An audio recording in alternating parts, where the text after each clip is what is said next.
Como é que é, família? Daqui fala o J Privado. Atenção, é o J Privado. Novo acórdão condenatório de José Filomeno dos Santos por Rui Verde. Tudo isso e muito mais você acompanha aqui agora no canal MSTV, a TV que chega a você.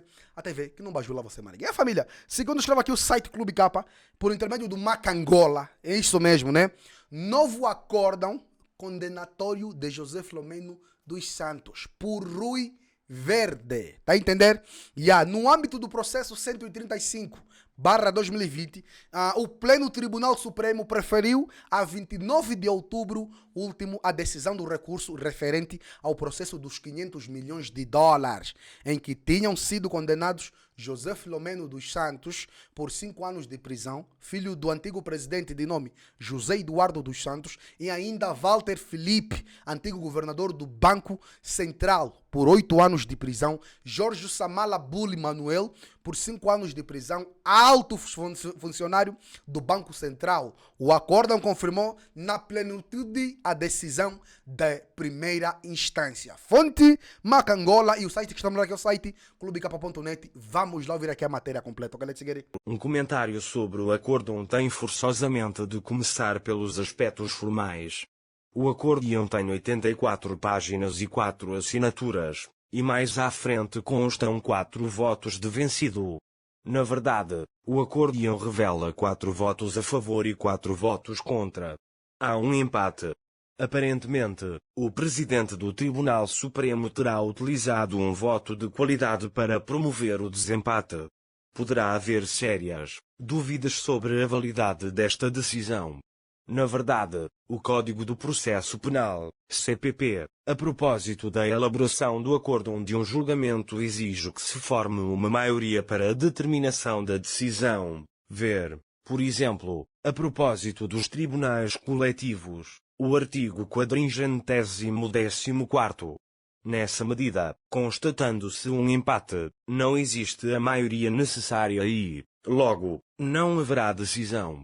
Contudo, poderá alegar-se que a lei orgânica do Tribunal Supremo confere ao presidente deste tribunal a capacidade de presidir ao plenário. Nessa atribuição estará um poder implícito de desempate ou voto de qualidade. Fica a dúvida. Competirá agora ao Tribunal Constitucional optar pela melhor interpretação face à Constituição.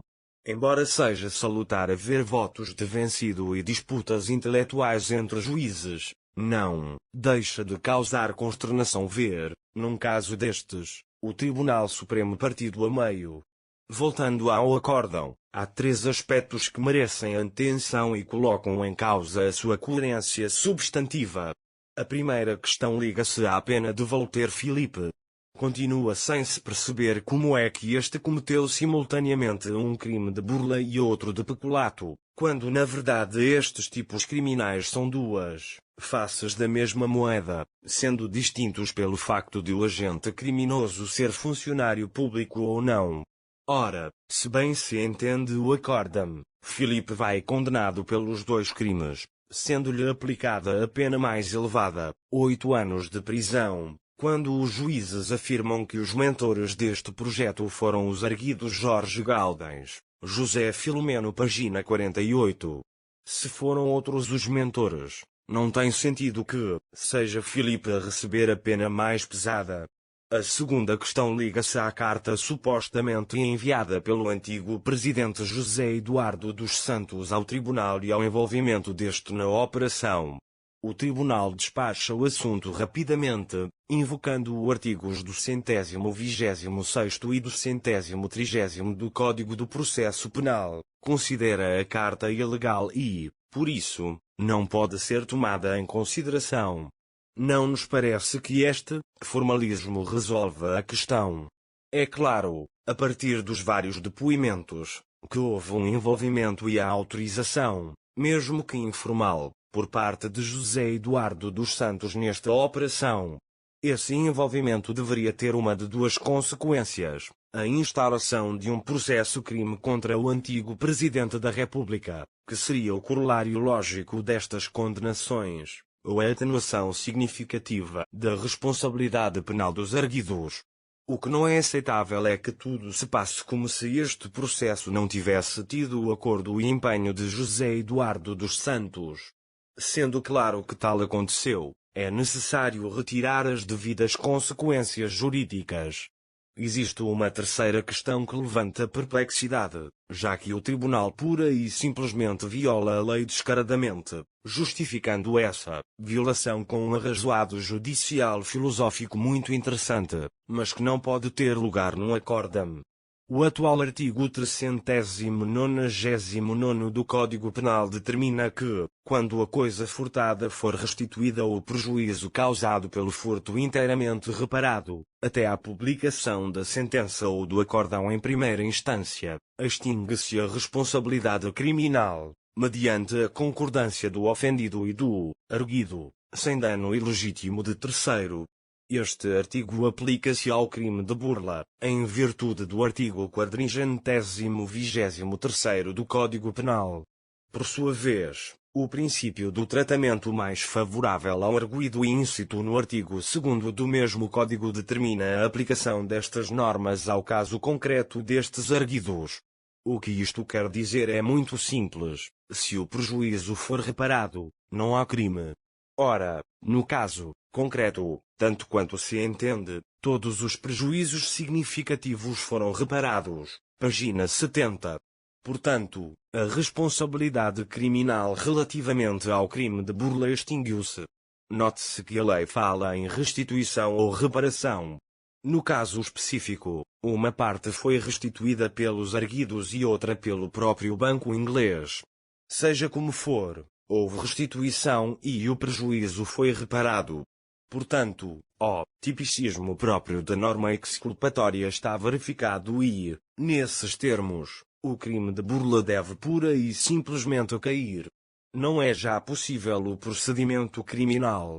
Bizarramente, o Tribunal Supremo mostrou conhecer a lei, mas resolveu não a aplicar, por condenar as práticas do passado em que o uso e a apropriação dos bens do Estado para a satisfação de interesses pessoais ou de grupo era, sugestionadamente quase livre, e, os protagonistas. Era considerados grandes senhores, detentores de alto status, possuidores de ampla visão, sendo até passíveis de reverência, merecedores de substanciais elogios, sendo-lhes atribuídos empolgantes epítetos como Grande Moço, Pai Grande, etc. Páginas 71 a 72.